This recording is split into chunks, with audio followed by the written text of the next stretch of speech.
Twice in a lifetime. Bullshit.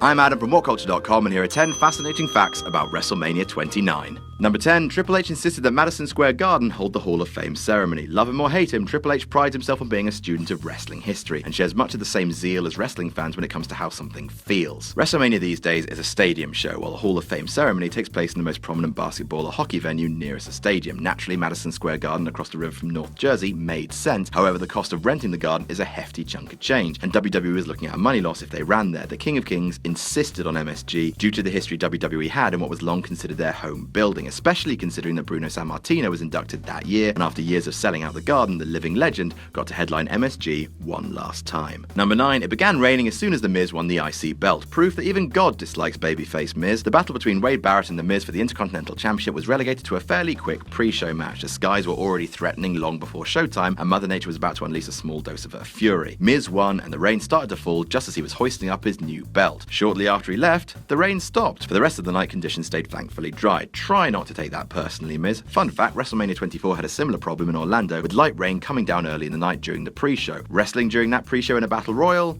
The Miz. Hashtag why does it always rain on Miz? Number 8. Many fans needed to be moved because of obstructed views. The lousy weather wasn't the only hindrance to fan enjoyment at WrestleMania 29. The set configuration, which included 4 ground-level columns holding up an elaborate canopy, prevented a few thousand fans from being able to see the ring in full. A number of fans apparently chanted, "We can't see," and many of them were given a chance to move to an area with more visibility. This created another problem as the lines for moving were long and caused a number of fans to miss matches as they waited to be situated somewhere else, a situation they were happy to take out on the ushers. As Mania 32 would prove, there's no better job than being venue staff when WWE's in town. Number 7. Ryback claims the ending of his match was done to make him look foolish. WrestleMania took place a year after Ryback showed up on the main roster. Plans for the big guy were for him to turn heel the night after WrestleMania, which he did, and feud with John Cena for the WWE Championship, which he did. It made zero sense then, according to Ryback at least, that he lost to Mark Henry at Mania after Henry squashed his head and neck on a failed shell shock attempt. Ryback alleges that he demanded an explanation from Vince McMahon, whose reported response was that the deflating, undercutting finish would be the catalyst for his turn. Ryback says that he saw it instead as a clear attempt to kill off his momentum. He also adds that WWE removed his merchandise and his "Feed Me More" catchphrase as a way of diminishing his personal brand, but then to be honest, Ryback does complain about a lot these days. Number 6. Big E and Fandango wrestled their first televised main roster matches. It's rare for WWE to let anybody, aside from a celebrity performer, work their very first televised WWE match at a WrestleMania. That's what makes it surprising that it happened twice at WrestleMania 29. Big E, still with his Langston attached, Matron, had existed solely as a silent enforcer of Dolph Ziggler prior to teaming with him in a tag team title match against Team Hell No. As for Fandango, WrestleMania was the ballroom dancer's big debut, scoring a now implausible win over Chris Jericho. Number 5. The Triple H Brock Lesnar match was filled with injuries. The strapline for the first Triple H Brock Lesnar match at SummerSlam was the perfect storm. The one at WrestleMania 29 should have been, "Oh, fuck me, that hurt." The Beast incarnate was not loopy early on in the match from a Triple H knee to the head and was in a daze for several minutes afterwards. Triple H had it worse when Lesnar slammed him onto the ring steps, and it was initially feared the COO had broken his arm. His arms were also damaged along with his abdomen during his entrance when the game was doused with dry ice, causing second-degree burns. Michaels, who was in Triple H's corner, he wasn't safe. He was originally thought to have broken his nose when Lesnar walloped him with his cinder block of a fist. Ah well, a little roughhousing's good for your appetite. And if you get that video game reference, I love you forever. Number 4. The Rock claims that the main event was to have been a triple threat. Remember CM Punk? The fans on Raw do every pissing week it seems. Punk walked out of the WWE the day after the 2014 Royal Rumble. Chief amongst his frustrations was that he never got to truly main event WrestleMania, despite being WWE's most popular performer for a considerable stretch. If The Rock is to be believed, at WrestleMania 29, he almost did. In an interview on the set of his forthcoming Jumanji movie, The Rock revealed he was supposed to win the belt at Elimination Chamber, presumably after losing to Punk at the Royal Rumble via shenanigans, and then WrestleMania would wind up being a three-way between him,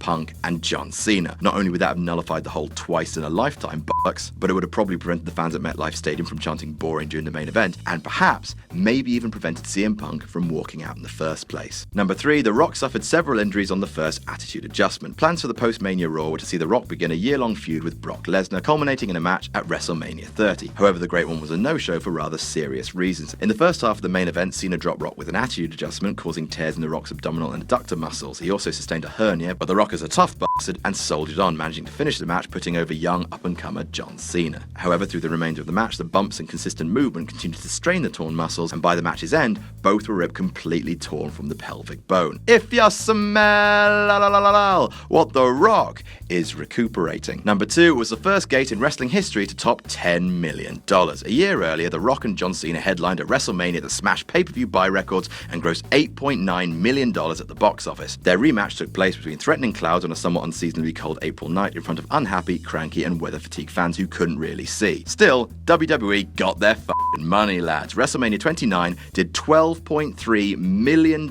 in ticket revenue, which is a 38.2% increase from the previous year. This was in spite of the fact that the difference in attendance between the two shows was only about 2,000 fans. No other wrestling show had ever topped 10 million, let alone 12. It is a nonsense amount of money. And number one, the buy rate was markedly down from the previous year. Cena Rock was about more than just box office numbers. Vince McMahon saw the 1.217 million buys that WrestleMania 28 did, an all-time WWE record with the megastars on top, and wanted to see if he could surpass it just that tiny bit by adding the WWE title to the mix. Unfortunately, WrestleMania 29 fell short. It did manage 1.048 million buys, which is good enough for the 6th most in WWE history, but it was still down 14% from the year before. So poor Vince was crying all the way to the bank, which is also his house, because he has lots of money. And that's our list. Did we miss any out? Tell us about it in the comments. Don't forget to like, share, and subscribe. You can follow me on Twitter here, and you can follow Justin Henry, the man who writes these articles on the website, on Twitter. Here, I'm Adam from WhatCulture.com, and I'll see you soon.